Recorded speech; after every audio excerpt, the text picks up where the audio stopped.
Do you own a car? Do you drive it often? Have you ever thought about what a privilege it is to be able to drive?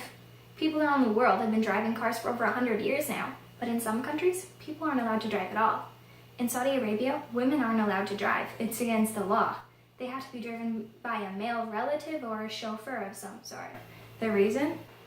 The Islamic religion. Because of the Islamic influence, gender roles in Saudi Arabia are vastly different than other countries. Islam directly affects the culture and the lives of Saudi Arabian citizens, especially women. As a woman of the United States, I enjoy many freedoms daily, so when I learned how women in other parts of the world are treated, like in Saudi Arabia, I was extremely interested to find out why. So today I'm going to tell you about the impact of religion in Saudi Arabia, what that means for their female citizens, and how this is compared to the United States. To better understand why gender is a large part of Saudi Arabian culture, I'm first going to outline the basics of the Islamic faith.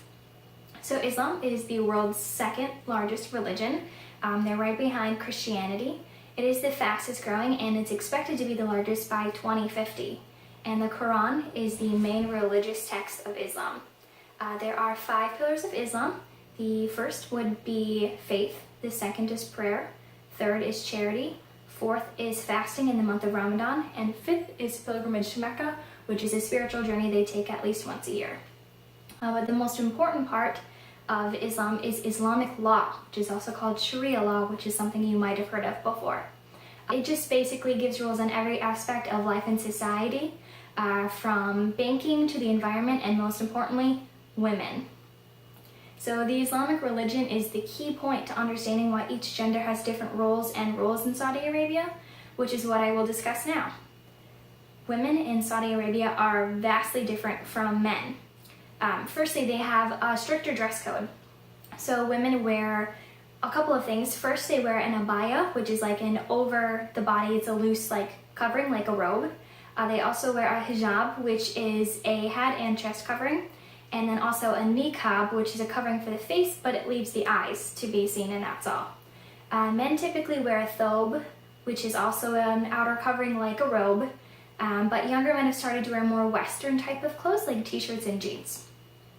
Like I mentioned in my introduction, women are not allowed to drive, and it's because women are not allowed to interact with males outside of their family, like their husbands, brothers, fathers, uncles, whoever. So if they were to get into an accident, they wouldn't be able to talk to that male if it wasn't somebody related to them, so women just don't drive at all. Women also aren't typically educated in Saudi Arabia. They're becoming better about that, but still about 30% of Saudi women are illiterate. If they do have some sort of education, they do not participate in physical education class, just because they're not allowed to practice physical activities in public.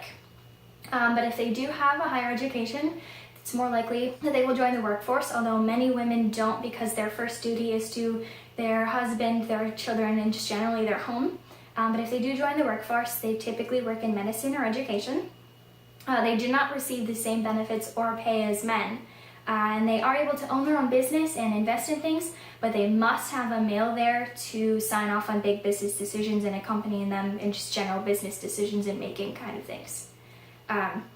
Marriage for women is absolutely essential.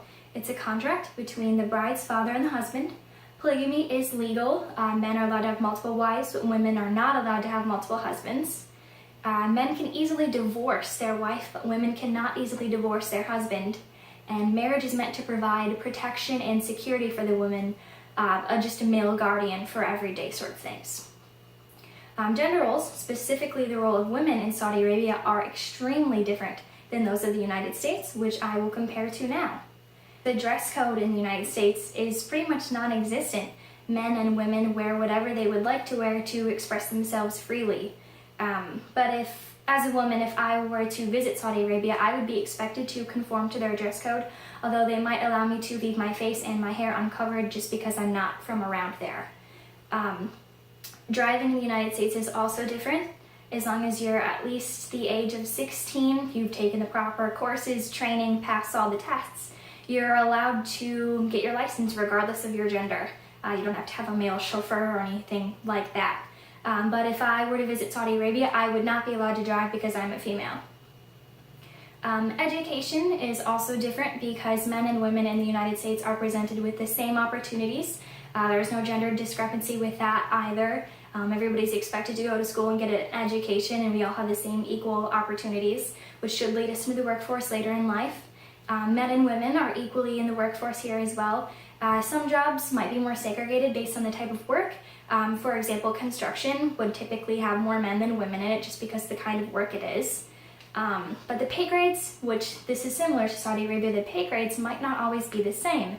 In the United States, the last couple of years, there's been a big talk about the pay inequality between men and women, and we're trying to close that gap. In Saudi Arabia, it would be a much larger gap, though, than here. But if I visited Saudi Arabia, I would not be allowed to work. It just wouldn't make sense to them, especially if I was just a visitor. And in the United States, marriage is not a requirement for anyone. You can stay single your whole life if you'd like to. Women are free to live on their own and do whatever they would like to do. They don't need a man to make decisions or accompany them anywhere. Divorce is mutual. It's not easier for either gender. We're not required to have a male guardian for security or protection or anything like that. So while every country has its similarities and differences from the others, I showed you today how extremely different Saudi Arabia is from the United States. And after evaluating the basics of Islamic religion, what it means for different genders in Saudi Arabia, and how this is different from the United States, you have learned how vastly different religion can affect a culture and a society. Not everyone is completely aware of the different rights of men and women in Saudi Arabia just because of the religion they follow. But maybe the next time you get in your car, you'll remember.